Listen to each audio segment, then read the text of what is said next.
I was going to call this video Overspeed. Is it worth the risk? Or Overspeed. Quickness, but at what cost? But they just all sounded a little bit too sensationalist. We need a calm, logical, reasonable mindset to analyze this. Then he should have called it Overspeed. Mach 5, without a jet plane. My way to the danger zone. Kruger's on the edge. Speed. Less chitter-chatter, more pitter-patter. Pick your feet up. And you should call it Overspeed, the career destroyer. Or Overspeed, silent killer. Cause of death? Nurse? Yeah. Overspeed.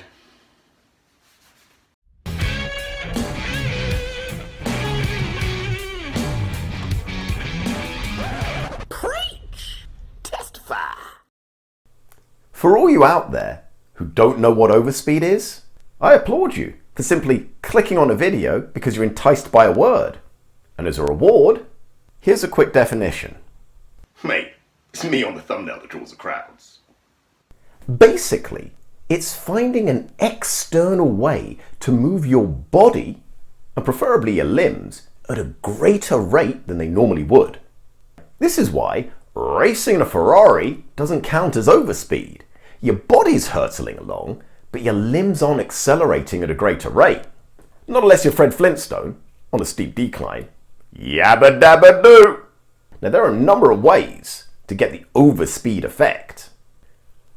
Wind, down hills, an elastic rope / surgical tubing, a bona fide competitive race, high speed and anti-gravity treadmills, parachutes, aerial hangars, wind tunnels, and other gizmos and tech gadgets. In this video, I'm going to focus on the elastic rope or surgical tubing option. Well, that's the most ridiculous one.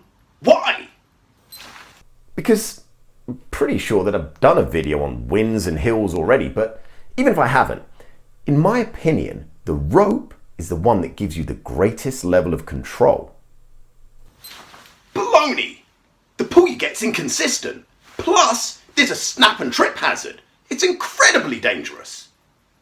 Hey Jenkins, I think I saw broken glass at the 5 meter mark. So you better jump over 550. And the last thing we need is athletes misappropriating surgical tubing. We're all going to need that to breathe through once the virus adapts and finds a way to penetrate the triple ply cotton. The gamma variant, huh? Well, yeah, coach, I do see your point, because there is an obvious elfin safety risk. But unless you're Zephyros, the god of spring breezes, the weather's not so dependable. And a good gradient surface is hard to find. I concur. Turn your ankle running on downhill grass and it's basically amputation. Hold him down. Nurse, pass me the bone saw. Stat! It sucks to be you. True though, even on a smooth tarmac surface, you probably still have to do this.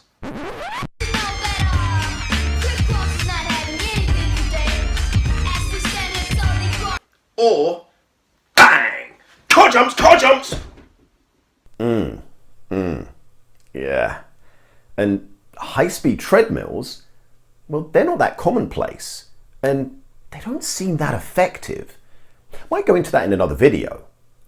But a rope, you can keep that along with a belt and tape in a kit bag.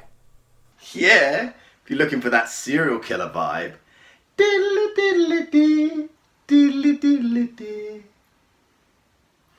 No, a weights belt to attach the rope to and a measuring tape to standardize the pull. And that means that you can plan when you do the session, and other than that, you don't need anything else. Really? Yeah, I mean, maybe spikes and a carabiner to link the rope and the belt to, and some jelly sweets, but... Check, check, and check! And preferably a friend to pull you. But if they're pulling me, won't they be ahead of me? No! Never gonna happen. How do you deal with queues in the supermarket? Online shopping. Look, competition is the best way to get faster, period. Look at all the world records. Not one of them was set in training, was it? Case closed. The problem is that you need to race someone to bring out the best in you. And to race someone, that normally is in a competition that you don't control. You don't control the venue, you don't control when the race starts, and you have to be ready when they say so. And you can't determine whether they're going to be the exact right level of fast to bring out the best in you, or you're just going to end up disheartened. All of this is solved with cadence rope.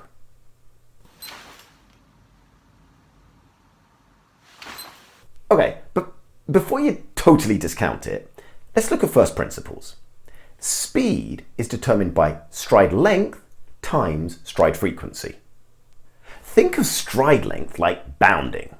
Sprinting is already hopping from foot to foot. So what will improve that hopping? Hopping where you're really focused on hopping, aka plyo. Think of stride frequency as how many times you can get your foot to hit the floor in 1 second, i.e. your rate of turnover. So, what will improve the rate at which you turn your legs over? Finding some way of making your legs turn quicker than they normally would? Fast me! Fast me! Enter cadence rope, an elasticated cord that an athlete attaches the front of themselves to. They then walk backwards, stretching the rope out like a big rubber band, and then they run with the added assistance that the band provides as it recoils to its original length. What could possibly go wrong? 68, 69, 70. Terrible! Speed up, Boyle! An overspeed doesn't affect you at a neural level. It's just being dragged along the ground and your limbs are having to move. How's that going to affect your neurology? I admit that this is not an isolated view in the track and field world. And, Coach, I have to admit, you have a great point. Of course I'm making a great point. All my points are great. But to me, this is still a great point because it gets to the heart of the matter. See, Coach, you're right, but I'm still a huge advocate for cadence rope. So why? Because you're an unlicensed, unregulated maverick, misinforming the general athletics community, and who thinks that they're in competition with COVID to try and fill up my ER. Well, I'm sure you've got a pill to shill to cure me of that. But I think this is also because it asks the primary question.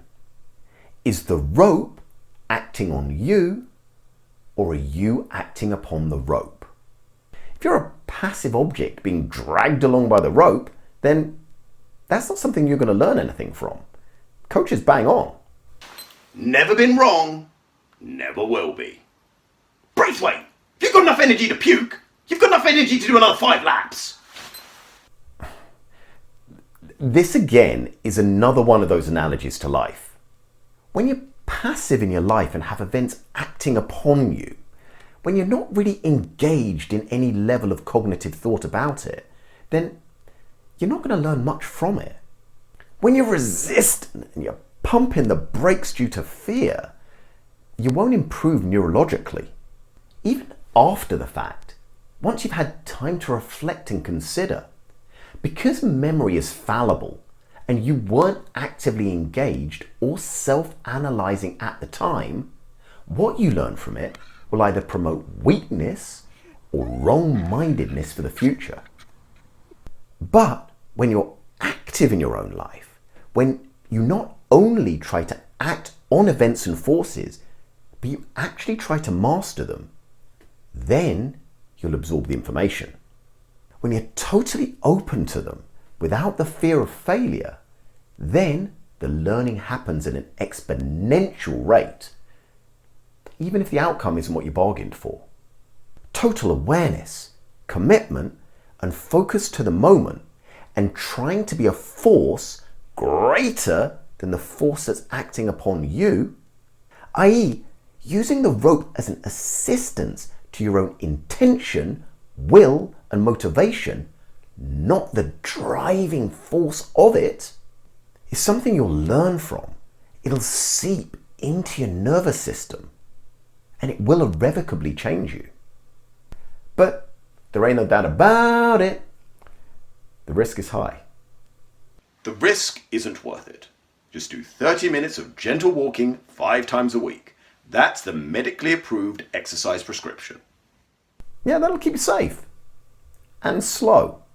See, you have to experience things a little beyond your control if you want to know how to master it. That's the difference between learning information and mastering it. Learning within your own capability bubble is fairly comfortable. Mastery is painful and risky. But increasing your own top-end capacity is never ever going to be easy. Cadence rope is working at the very top-end limit of your capability and is trying to grow it. It's like puberty for your nervous system. You see, Doc, you're working over here, and cadence rope, it's definitely working over here.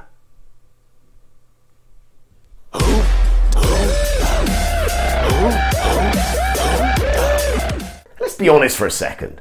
Sprinting itself is a risk. How many people get injured in competition or training? You show me a group of athletes, I'll show you an injury. So, if you can accept the risk, then this really comes down to effective risk management. I'm going to go into this in more depth in part 2. This is going to become an overspeed series because you guys are all trying to get faster, and overspeed, it at least mimics it. Actually, sports science research has shown that it doesn't align with the biomechanics for top speed running at all. Yep, and I think that if the last 18 months has taught us anything, it's that misinterpretation of data is very real and creates poor decisions, collectively known as policies. So I'll be scrutinizing some of those studies in the next video. But in the meantime, bust me a thumbs up, because let me tell you something.